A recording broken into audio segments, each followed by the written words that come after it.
வணக்கங்க மேடம். வணக்கம், யார் பேசுறீங்க? ரெகுலர் காலர்னு நேத்தே சொன்னீங்களா, கண்டுபிடிங்க பாப்போம். கண்டெல்லாம் பிடிக்க முடியாது, அதான் ரெகுலர் காலர் நீங்களே சொல்லிட்டீங்களா, அப்படி எப்படி நான் கண்டுபிடிக்கிறது? வாக்கியப்பட்டில இருந்து இளங்கோவன். இளங்கோவன், ரொம்ப சந்தோஷம். சாப்பிட்டீங்களா இளங்கோவன்? என்னங்க மேடம்? சாப்பிட்டீங்களா? சாப்பிட்டேங்க மேடம். நீங்க? நான் இனிமே தான் சாப்பிடணும். அப்புறம் பட்டாசுலாம் வெடிக்க ஆரம்பிச்சிட்டீங்களா? இப்பதான் நான் குழந்தைங்களாம் வெடிச்சாங்க, பார்த்துட்டு வந்து உள்ள உட்காந்து நம்ம நிகழ்ச்சி எப்போ போடுவாங்க வெயிட் பண்ணிட்டு இருந்தோம். ஏய் வாவ், சூப்பர் சூப்பர். என்ன சார்?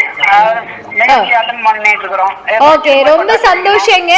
நீங்க வந்துட்டு சாரீஸ் எடுக்கணும் அப்படின்னா லைக் நீங்க வந்து நம்மளுடைய அதிதி டெக்ஸ்டைல்ஸ்ல வந்து பாருங்க, சரியா? நன்றி மேடம். உங்களுக்கு சேனல் சார்பா எல்லாத்துக்கும் இதயம் கணிந்த தீபாவளி நல்வாழ்த்துக்கள். உங்களுக்கும் உங்கள் குடும்பத்தாருக்கும் இதயம் கணிந்த தீபாவளி நல்வாழ்த்துக்கள். கால் கட் பண்ணிக்கோங்க. நன்றி நன்றி நன்றி நன்றி.